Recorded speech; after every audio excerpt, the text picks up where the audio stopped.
Campbell. Today I want to talk about how can schools benefit from the Mockingbird book.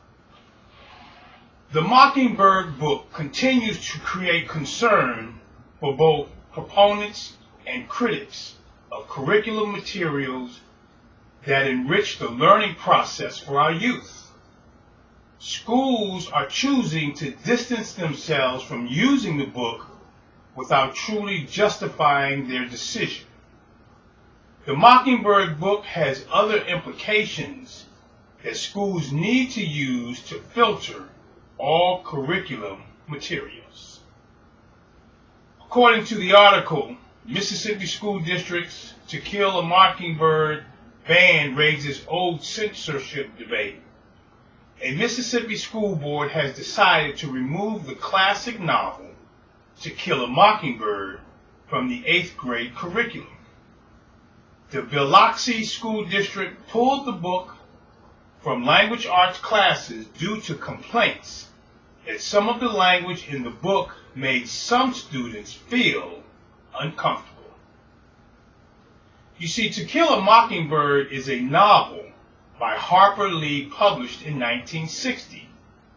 It won the Pulitzer Prize and has become a classic of modern American literature. The plot and the characters are loosely based on Lee's observation of her family, her neighbors, and an event that occurred near her hometown of Monroeville, Alabama in 1936 when she was 10 years old. The story is told by the 6-year-old Jean Louise Finch. Now, in the story, Judge Taylor appoints Atticus to defend Tom Robinson, a black man who has been accused of raping a young white woman, Mayella Ewell. Although many of the town's citizens disapprove, Atticus agrees to defend Tom to the best of his ability. Other children taunt Jim and Scott for Atticus's actions, calling him a nigger lover. This is the statement that can make students feel uncomfortable. When the book was released, reviewers noted that it was divided into 2 parts. The first part of the novel concerns the children's fascination with Boo Radley and their feelings of safety and comfort in the neighborhood. The second part of the novel deals with what book reviewer Harding LeMay termed, and this is a quote, "the spirit-corroding shame of the civilized white Southerner in the treatment of the Negro," end of quote. In the years following its release, many reviewers considered To Kill a Mockingbird a novel primarily concerned with race relations. Claudia Durst Johnson considered it, and this is a quote, "reasonable to believe," end of quote, that the novel was shaped by 2 events involving racial issues in Alabama.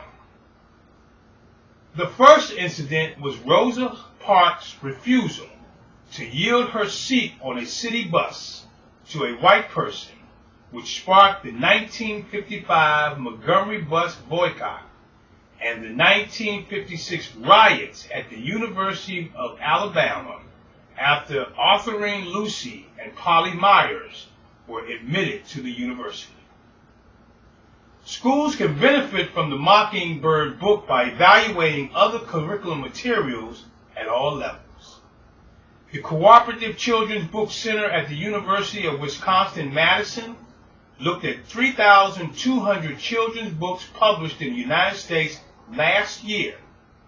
It found that only 14% had Black, Latino, Asian, or Native American main characters.